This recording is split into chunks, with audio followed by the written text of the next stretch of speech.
top corporations getting together and creating private territorial armies. How was I going to protect myself? Now this gentleman who wrote that report later became, not very long after, became the first head of the National Intelligence Grid set up by the government. So this is the imagination that we see around us. After that, we noticed that the 2005 Act did not change. And so we kind of slipped into, a kind of comatose position, which we should not have allowed to happen. Till we found that there was a report in the Business Standard which said that companies like Infosys, Jindal, and all of them, they had not paid up their dues to the CISF, Central Industries Security Force. Now, if you look at the CISF, you find that in 1962 there was a law under which they were established, and there were about 2,000 people then. And then you find that over a period of time there are over 60,000 people who are in the force. And the law was changed in 2009 to allow for private companies to take on loan, that is, you just pay for that day. You can take people from the CISF to guard the perimeters of your industry. So all these companies have taken the state agency to guard the perimeters of that industry. Now this is interesting also because we know that, of course, the agreement is that they will not interfere in labor issues, they will not interfere in what goes on within the premises, but it is to guard the premises. At its best, we know that there have been cases, and if you look at YouTube, you'll find a number of instances like this, including in Angul, where the people who have been displaced but had not been paid their compensation for their land come in there asking for compensation, asking that whatever is their due be paid to them. And the camera in one of those cases follows them up. It's a march and it follows them up to a point. This is amateur camera. And then they go away towards the perimeters of the factory. And after a while, in a very short while, they come back and they are bleeding. Women, men, children. It's like a horrible sight. And people who are queasy, please don't see it. Or maybe you should see it and feel queasy. And you find that they come running back. So who is it who beat them up? Who is protecting what from whom? And who is the state standing in for? When you find these relationships start to change, I think one of the most obvious ways in which the change in relationship between the state and corporations, the state and land, the state and corporation, and the state and the people, comes in the form of the MOUs, which are everywhere. In fact, it surprises me that Mr. Modi, for instance, wherever he goes, says, I did 400 MOUs here, 4,000 MOUs there, 200 billion MOUs here. We really have to understand what they mean, because if you read those MOUs, you find that they're basically saying that we will give you whatever you want, we'll make sure labor laws won't apply to you, we'll make sure that forest law won't apply, we'll get you clearance quickly, we'll get you clearance under environment quickly, we'll get you land quickly, and increasingly a clause that goes into this, which started with the previous government, it's not new with this government, a clause which says that we will help you maintain law and order around your plant. So all the pitched battles that are happening around land are getting converted into issues of these various things. Talk about that.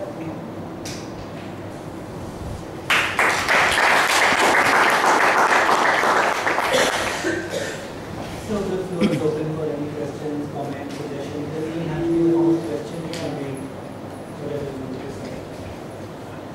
Yeah, please.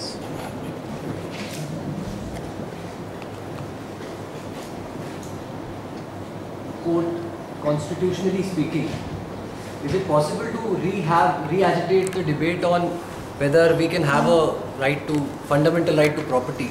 Do you see that ever happening, or is that a done fact? That's never going to change, because that's very fundamental, like you pointed out. Because of the zamindars bringing the cases to court, the philosophy developed. So now those cases are not coming to court, and that right is just struck off the court. I have to confess, I think we should hear more people on this. I must confess that I'm not greatly exercised by the right to property. Because many of the things that are happening to people who don't have property. So it's a different kind of definition of property also. Yeah, because for instance, if you take the people who get displaced, large numbers of them cannot assert any kind of a direct relationship with any land. But it is with communities, it's with the kind of relationships that develop among communities, whether it's a potter or a farmer, which is the most commonly stated kind of thing. Or just the fact that people live together and the disruption of that life is going to result in impoverishment, increased vulnerability, poverty. And in that context, I just want to say, it's not on property, but I'll just say this once anyway, because I don't want the thing to get mixed up on that there is a difference between poverty, impoverishment, and vulnerability. I think between poverty and impoverishment, Professor Bakshi had said that in 1988 when he wrote his introduction to political law and poverty, basis on law and poverty. That when you say poverty, it sounds like it's a static concept and that people are poor. But there are actually, what happens is that people are impoverished by either by law or by practice or by the way societies get structured. So it's a process and it is not just a statement of fact which is static. We find, of course, that there are multiple ways in which, even without bringing in necessarily without impoverishing directly, vulnerabilities can be created.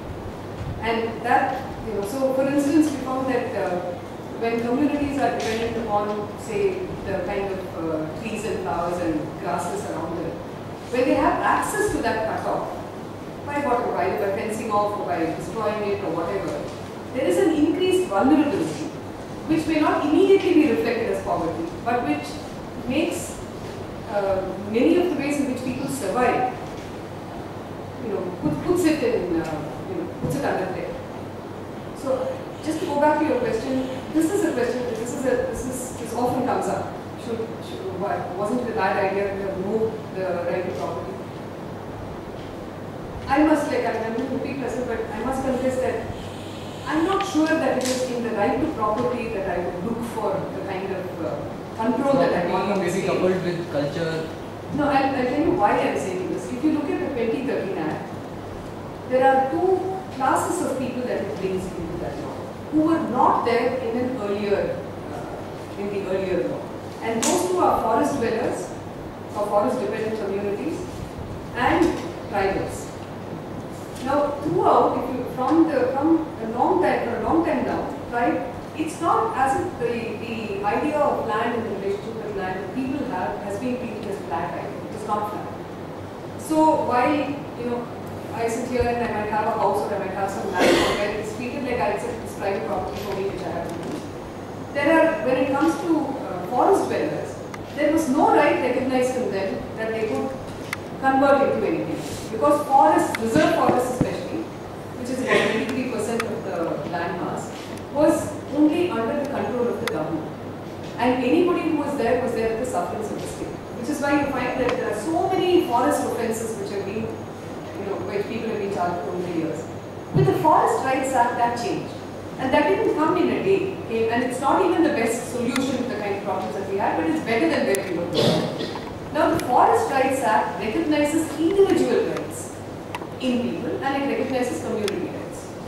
Now, these individual rights, so if you listen to the way in which this is stated, they say anywhere where a project has to be located, the forest rights have to first be settled. What does that mean? You settle the forest right, then there are private rights that are brought in, it's a right to property, we can then acquire. So the eminent domain doctrine can be applied and it is increasingly being treated as if if there is a private right, personal right, then that comes automatically under eminent domain even if it is a private right. So I'm not sure the answer therefore lies in the idea of property as much as in something else. I'm not sure what. Also, what is meant by property? Yeah, but if we say right to property, then we go back to that. Property is not just ownership of land. No, property is also rights ancillary to ownership, like use. Like going to the trees and taking waters from the nearby river. These are also property rights, arguably. The law doesn't recognize them to be so, but that doesn't mean they can't be conceived as so. Right. You may want to use the language of property, or you may not because it carries a heavy load. But I get what you're saying, Jenny. I'm concerned that using mechanisms such as land titling and UID, one can, the government can launch an extraordinary amount of electronic surveillance on a person who's dissenting, not just on his personal liberty using the biometric data, but also on his property. It can be attacked, it can be destroyed, it can be put in peril in order to make coerce the person into agreeing with the policy of the government. So, is there any strategy that we can adopt? Because the Supreme Court simply threw out case when it came to the PRISM surveillance. Professor Essence University Union of India. Who is he? And that case, This he went before? yes, Oh, after the immediately after the Snowden leaks. So what happened is that when Milind Deora, it seems, was the Minister for Education and Communication sector, he started this Indian central monitoring system, and now we've got the NADCRIG and crime and criminal network tracking system. So all these can actually be integrated into a form of simply finding out the property of the dissenter, the habits of the dissenter using biometric data can be used to stop benefits from reaching the dissenter and maybe their relatives as well.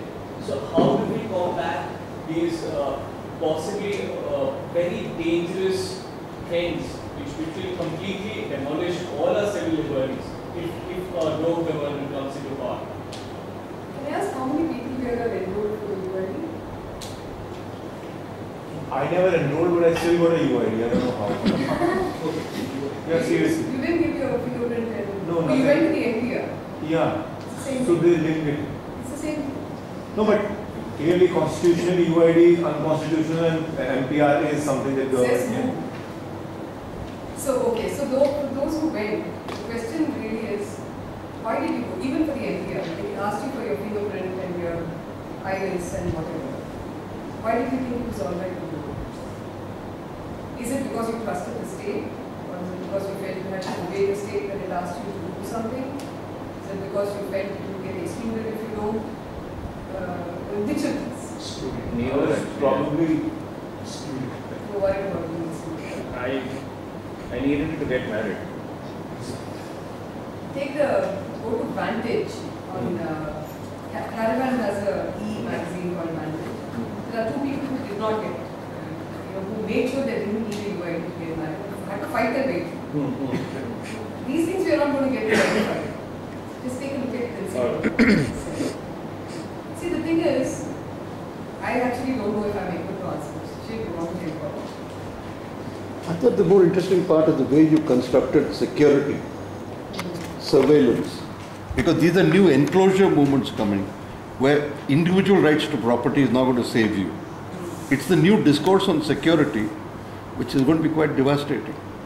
And you can't dissent against security because you're unpatriotic, etc., etc.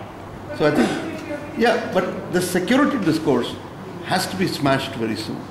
Because what we do is we disintegrate it. We talk surveillance, we talk panopticon, talk enclosure, talk restrictions, displacement. But you look at the whole security discourse, I think it's quite frightening. It's what? Frightening.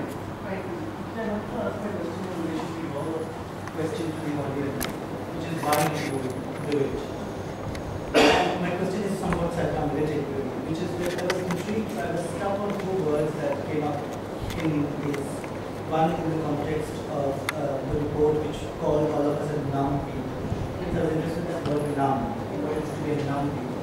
But also the second word I'm trying to remember which came up was, I think it was Vivekananda or someone where again there was a word that suggested that as a collective we are, I'm trying to remember the word.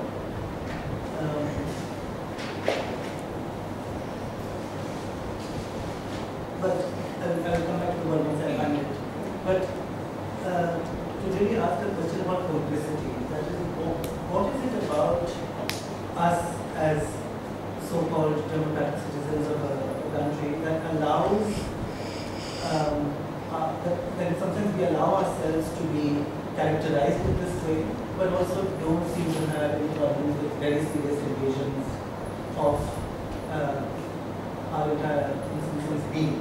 So what is it about us that allows us to be characterized as a numb collective on the one hand, or as some kind of terrorized by the security question on the other?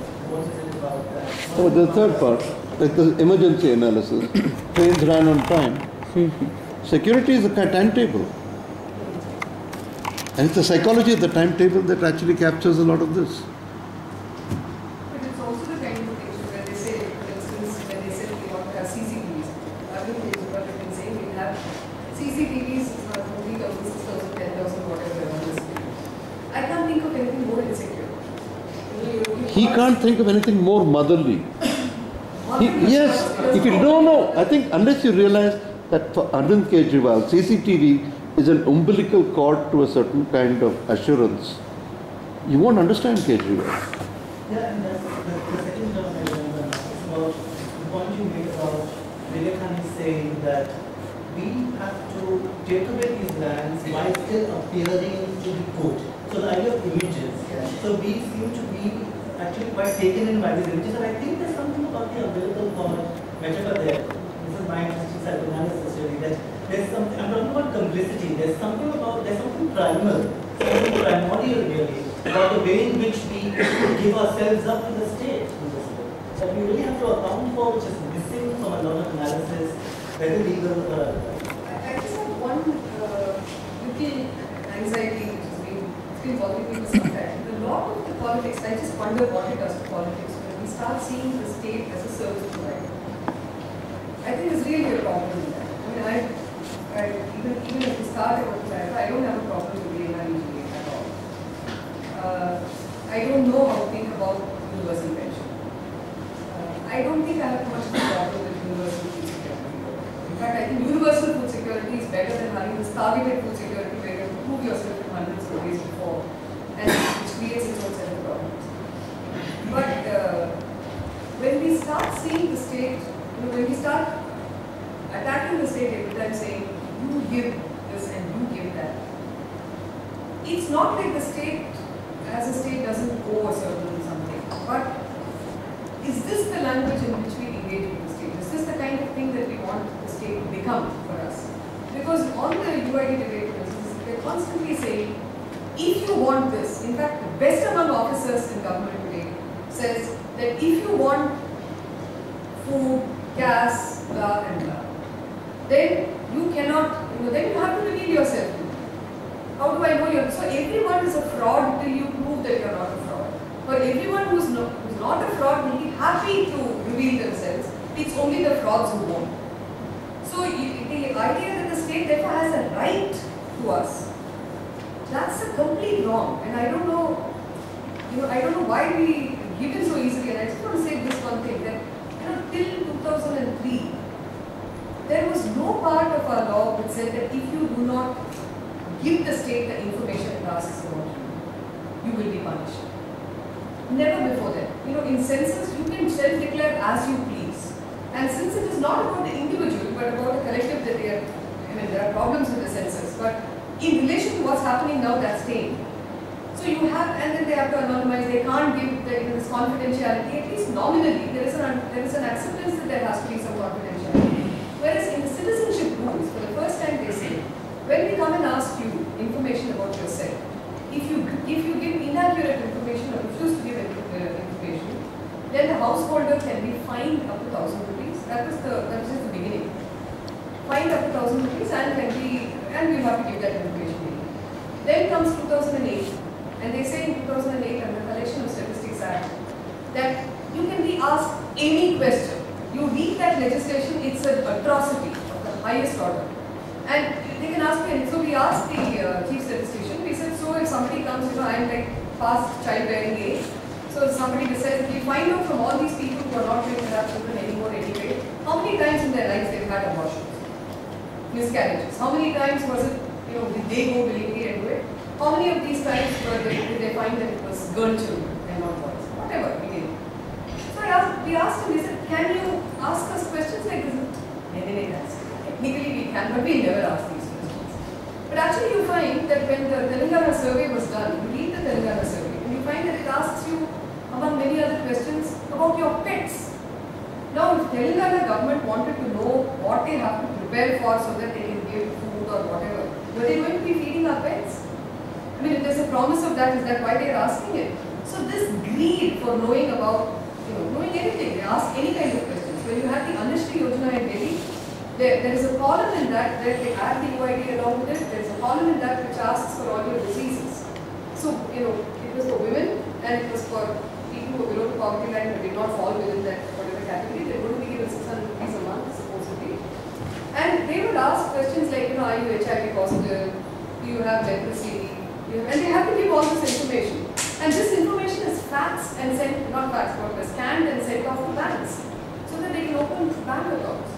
There is no respect for the individual. And so in the Collection of Statistics Act, if you don't give information or you give wrong information and it's completely outsourced, anybody can come and ask you any kind of question, they can not just fine you, they can also imprison you. And then you have the UID coming in and says, no, it's all voluntary, we won't give you any harm at all, except that somebody may decide that they're not going to give you gas cylinders, they're not going to give you food, you can't enter a school, you can't go into a hospital, you can't do anything, you can't do anything.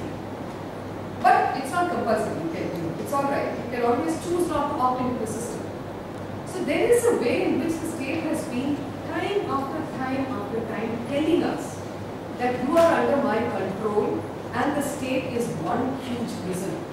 And we've not learned to even articulate and a question to the state. There is something wrong with us. I mean, I have huge problems with the state, but I think we also need to figure out why we have become this kind of subservient. Part of it, I think, is in what she was saying.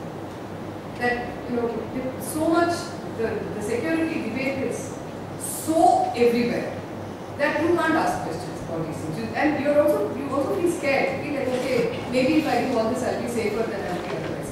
Knowing all the time that you're not going to be safe. But it's part of some kind of anxiety. But that can't be all. What is wrong with us that we just walk in and tell the state, what more do you want from us? Can we just give you, we're asking you a very good. We don't respect rights. We don't practice rights. If we don't practice rights, we lose them. And that, I think, is what's happening. It's a wonderful view where I think you covered all the sides of how to look at the power of the state. But at the same time, very good questions pertaining to state, the relation with, of an individual with property and with security, all have come up.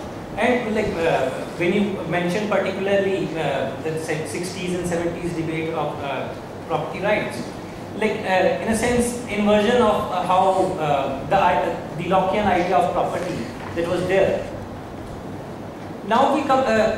The most important part where I want to ask a question is regarding the imagery that you said that has been propagandized by corporates or state or anybody else. So that imagery is so much there.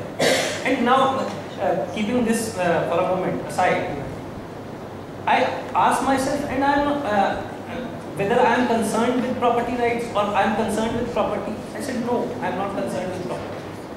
I don't feel concerned with property. My father is a land records officer, so he keeps all the land records, but I don't feel concerned with property. So this notion of concern with property and the question of imagery, state has a role to play in creating another imagery of what kind of relation an individual has with property. But as far as we people are concerned, we are not clear with our conception of, our perception of our relation with property. So basically some light on that, how can we, or what kind of a deliberation that could be where we see ourselves in relation with property, and a new image. They almost love property. They are obsessed with property. I think what we seem to be saying is more anxiety about the fear of losing it than about an interest. See, still you fear to lose. You don't need to recognize what your interest is. Yeah?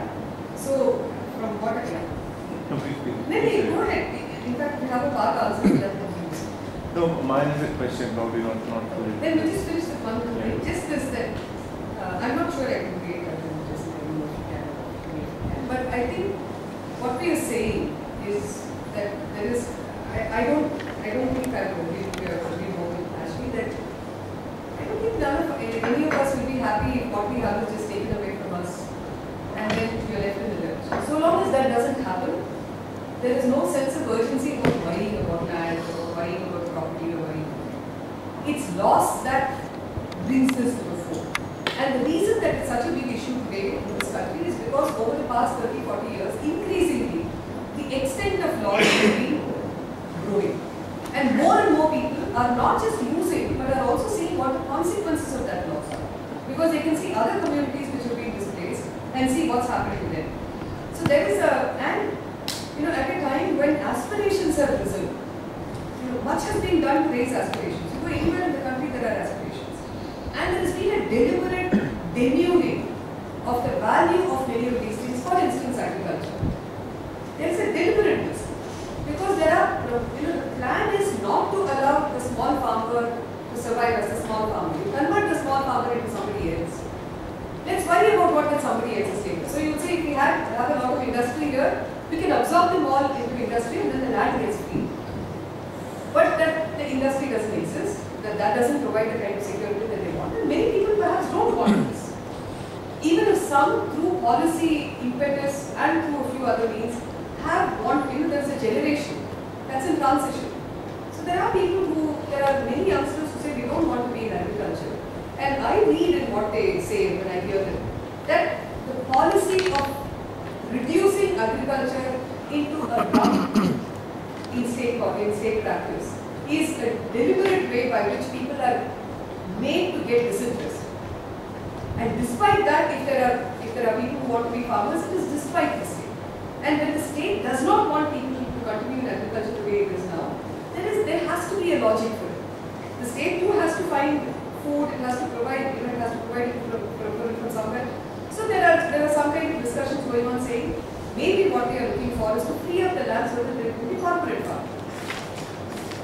We don't know because nobody tells you straight off. It takes a little while for it to unravel. But on this question of that you're not interested in land, if I were to ask you in turn, would it be okay for you if you lost what you had? Would your answer be the same? I would rather say I won't think at first place of what I have. That's I personally see things recognizing very well and associating myself with what I have. Now, when the question of if we told you that we are going to take away what you have, would that make a difference? Would you be as detached if there is going to be that loss? That will probably mean something insecure to me. So that's the beginning of understanding. That's what happens to all these people who are getting this knowledge. Right? And this is when you have multiple talents which you can use in an urban setting, where even if you use your land in your house, you can find other ways in which to do it. Even then, there will be a certain insecurity. It is that insecurity and instability that is part of state practice that is being challenged.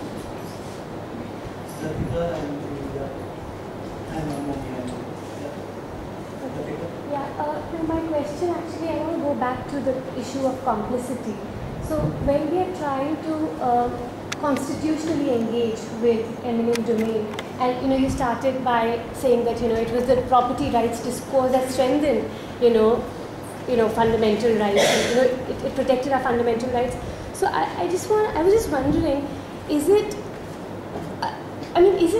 almost a sort of a complicity when we have this faith in the rights discourse that this discourse is going to fight the security state, this discourse is going to fight the psyche of eminent domain that actually lies behind the spirit of the Constitution, as Ambedkar had put it.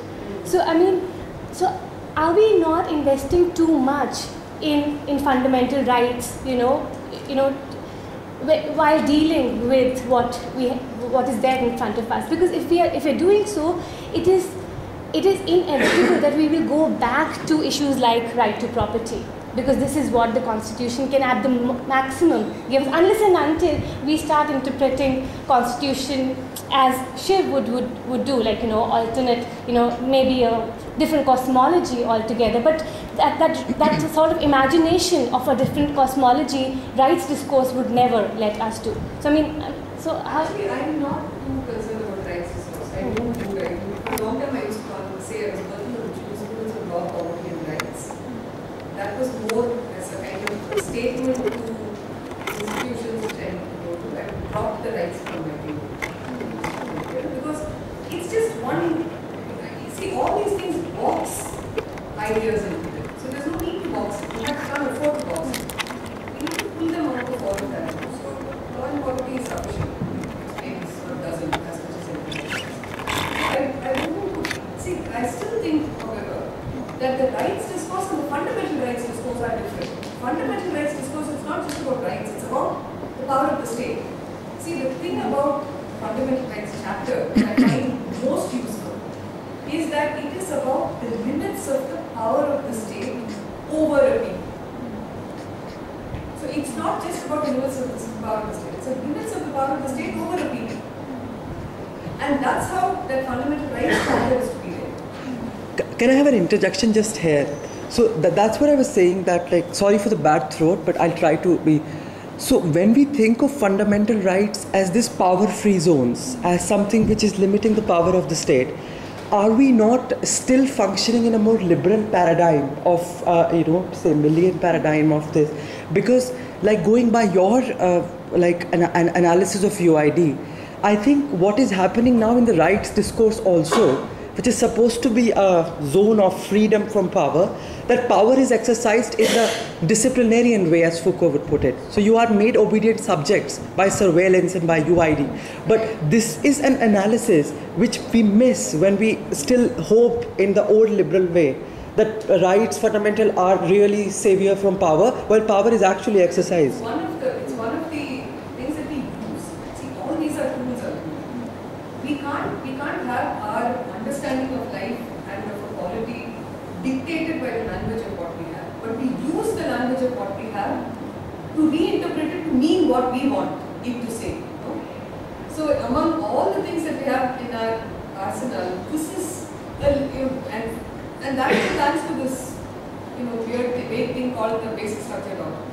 We keep saying no, there are certain things you cannot do. So for instance, in the challenges before the Supreme Court now, one of the arguments that's being taken is this, that it is, when we say basic structure, what these kind of projects are doing is to make the citizens a subject of the state and the citizens are not the subject. So this idea of subjectification is under challenge. Saying that the idea of the state having power over people as if they are the subjects of the state, that is unacceptable. That's like pushing us towards slavery by the state. So that's one of the arguments that's being made up. You don't find it in the language of the Constitution. You find it in the way in which you read the Constitution and the way in which you introduce your politics into what exists in the Constitution. Because, and this is purely pragmatic, because you have a Constitution, and that's somewhere it provides you with some kind of a thing against the state. When the state comes, we can push using this. If we had something else to push it, we will use that too. So according to a survey which was done a few months back, around 60, of course we know what, in what terms we can use statistics and how not, but 64% of farmers would love to leave farming and take up a job if I can't recall what I read in some magazines. So they would love to leave agriculture and would take up a job if